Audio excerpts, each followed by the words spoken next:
अध्यक्षता गरिरहनुभएका हाम्रो गाउँपालिका अध्यक्ष श्री राजकुमार महतोज्यू,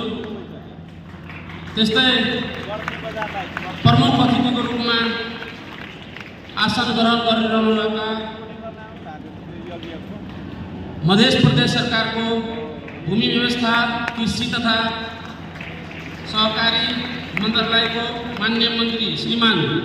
जनार्दन सिंह छेत्रीज्यू, त्यस्तै विशिष्ट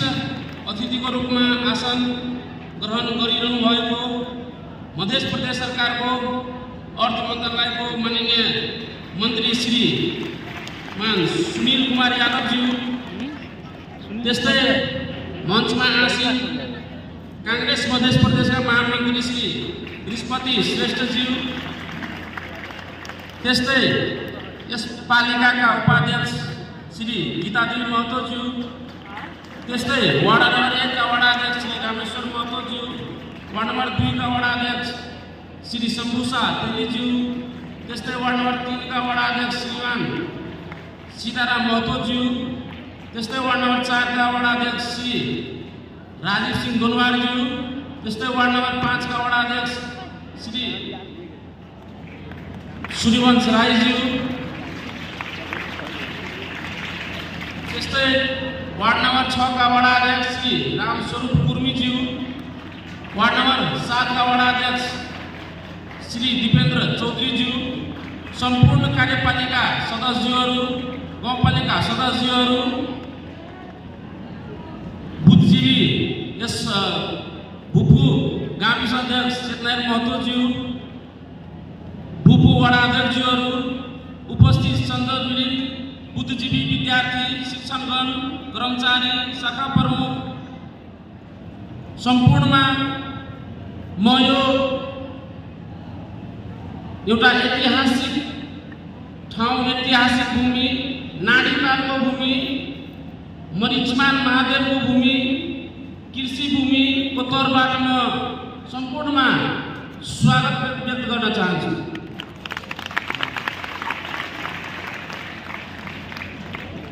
सर्वप्रथम म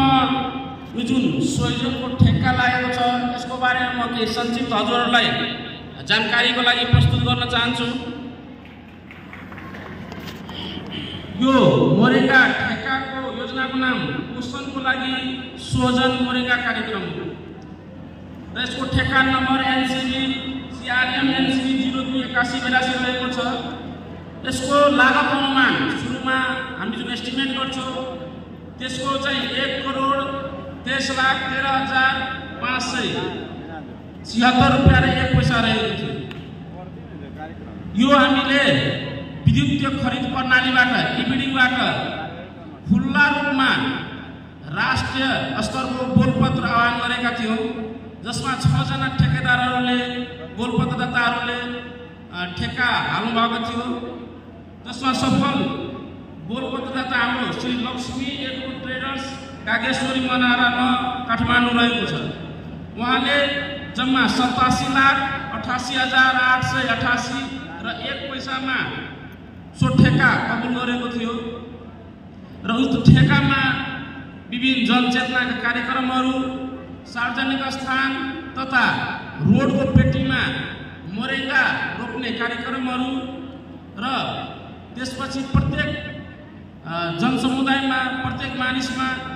बेर्ना वितरण र व्यावसायिक रूपमा पनि हामी बेर्ना वितरण गर्ने कार्यक्रम छ। वास्तवमा यो मोरेगा खेतीले यो देश, यो ठाउँको कायापलट गर्ने, आर्थिक रूपान्तर गर्ने, सामाजिक रूपान्तर गर्ने र वातावरणीय रूपले पनि एकदम महत्त्वपूर्ण बिरुवा हो। यसले हाम्रो आर्थिक स्तरमा, हाम्रो जनसमुदायको आर्थिक स्तरमा एकदमै राम्रो भूमिका खेल्नेछ र स्वास्थ्यको लागि पनि यो धेरै किसिमका रोगहरू, धेरै किसिमका समस्याहरू, शारीरिक समस्याहरू निको गर्ने गुणहरू भएको एउटा बेर्ना हो, एउटा रुख हो। यसलाई चाहिँ हामीले सदुपयोग गर्नुपर्छ र यो नेपालमा म के भन्न चाहन्छु, यो नेपालमा सर्वप्रथम यसरी ठेक्का लागेर यतिको मात्रामा बेर्ना वितरण भएको यो प्रथम पटक हो। पर्नेछ। यो भ्रम हट्यो भने